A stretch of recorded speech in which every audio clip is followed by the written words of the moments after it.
அம்மா வணக்கம். திருச்சியிலேருந்து அருள்வா கேட்க வந்திருக்கேன் தாயி. வணக்கம்மா. ஆமாங்கம்மா. சரிம்மா. இப்போ நீங்கள் உங்கள் வீட்டில் உங்களுக்கு கல்யாணம் பண்ணி கொடுக்குறாங்க, சரியா? சரிங்க. இன்னைக்கு தேதி என்ன தாயி? இன்னைக்கு தேதி 10/8ங்கம்மா. 10ஆம் தேதி 8ஆம் மாதம் திருச்சியிலேருந்து அருள்வா கேட்க 2026 என்கிட்ட அருள்வாக்கு கேட்க வந்திருக்கீங்க. நீங்கள் திருச்சியில் உங்கள் அம்மா நல்ல பொண்ணு, நல்லா படிக்க வச்சுருக்காங்க, நல்லா படிச்சிருக்கீங்க, கல்யாணம் பண்ணி கொடுக்குறாங்க. ஆனால் அந்த மாப்பிள்ளை சரியில்லை, தண்ணி போட்டு அடித்து கொடுமைப்படுத்தினாரு. அதனால் நீங்கள் டைவர்ஸ் வாங்கிட்டு தனியாக வந்துட்டீங்க. இப்போ உங்கள் வீடு திருச்சியில் நீங்கள் தனிப்பட்ட முறையில் உங்கள் வீட்டில் உங்கள் இடம் வீடு கொடுத்துருக்காங்க, அதில் நீங்கள் இருக்கீங்க, சரியா? சரி, உங்களுக்கு ஒரு பையன் ஒரு பொண்ணு. சரி, உங்கள் பொண்ணு பேரை நான் சொல்கிறேன், நீங்கள் முன்ன பின்ன என்கிட்ட சொன்னீங்களா? இல்லைங்கம்மா. உங்க பாப்பா பேரு கடைசி எழுத்து யால முடியுது, லாவண்யா. இது பேரு அவங்க பேரு. ஆமாங்கம்மா, கரெக்ட்டுங்கம்மா. பொண்ணு நல்லா சூப்பரா படிக்குது, பொண்ணை பத்தி எந்த பிரச்சனையும் இல்லை. சரிங்கம்மா. சரி, உங்க பையன், உங்களுக்கு ஒரு பையன், மூத்த பையன், பாப்பா தம்பி ஃபர்ஸ்ட், பாப்பா செகண்டா? ஆமாங்கம்மா, கரெக்ட்டுங்கம்மா. அப்போ உங்க பாப்பாவுடைய உங்க தம்பி உங்க மகன் பேர் சொல்றேன், கரெக்டா இருக்கான்னு பாக்குறீங்களா? பாக்குறீங்கம்மா, சொல்லுங்கம்மா. நரேஷ் குமார். ஆமாங்கம்மா. சரி, இவர் தான் இப்போ உங்கள் பேச்சை சொல் பேச்சு கேட்குறதே கிடையாது, எழுத்து பேசுறது, உங்கள் பேச்சுக்கு ஒபே பண்ணுறதுக்கு இல்லை.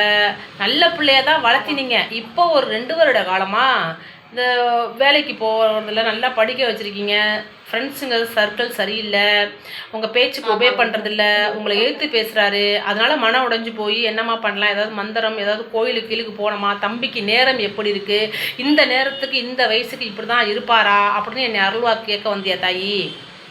ஆமாங்கம்மா, அதுக்கு தாங்கம்மா. சரி, அது ஒன்று சரி பண்ணுறேன். உங்கள் அம்மாவுடைய தங்கச்சி ஒருத்தவங்க இறந்து போயிட்டாங்க, அவங்க சாமியாக வந்திருக்காங்க, அழைக்கிட்டுமா பேரோட? அழைங்கம்மா. சரி,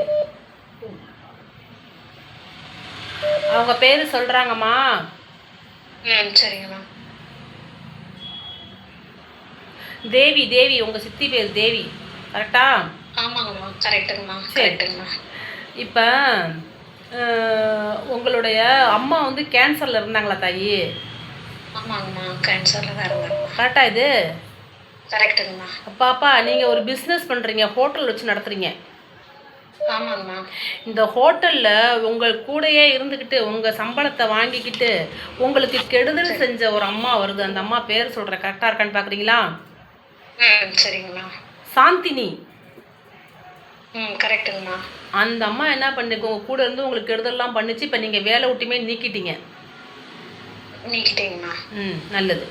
இப்போ உங்கள் பையனுக்கு நல்வழிப்படுத்தணும், உங்கள் ஹோட்டல் நல்லா ஓடணும், பிஸ்னஸ் ஆரம்பித்து நல்லபடியாக இருக்கணும், அதுதான் உங்களுடைய நோக்கம். இதுக்காக தான் வந்திருக்கீங்க. தம்பி, நான் சொல்கிற மாதிரி தம்பிக்கு எந்த கோயிலில் போய் எப்படி விளக்கு போட்டால், நான் ஒரு மந்திரம் ஒன்று சொல்கிறேன், எப்பேற்பட்ட பிள்ளையும் சொல் பேச்சு கேட்காத பிள்ளைங்களும் சொல் பேச்சு தாய் வசம் படுறதுக்கு நம்முடைய ஞானிகளும் ரிஷிகளும் முன்னோர்களும் முதியவர்களும் எழுதி வச்ச ஒரு மந்திரம் ஒன்று இருக்குது. அதை நீங்கள் காலையில் எழுந்திரிச்சு 108 தடவை சொன்னீங்கன்னா உங்கள் பையன் நிறைய நல்லபடியா உங்க பேச்சை கேட்டு இருப்பாரு. சரிங்கம்மா. நன்றிம்மா. இதுக்காக தானே வந்தீங்க? என்னங்கம்மா? இதுக்காக தானே வந்தீங்க? இதுக்காக தான் வந்தோம். நன்றிம்மா. நான் உங்களுக்கு இன்பாக்ஸ்ல அந்த மந்திரத்தை அனுப்பவா? சரிங்கம்மா, சரிங்கம்மா. கரெக்டா இருக்காம்மா? நான் சொன்னதெல்லாம் திருப்தியா?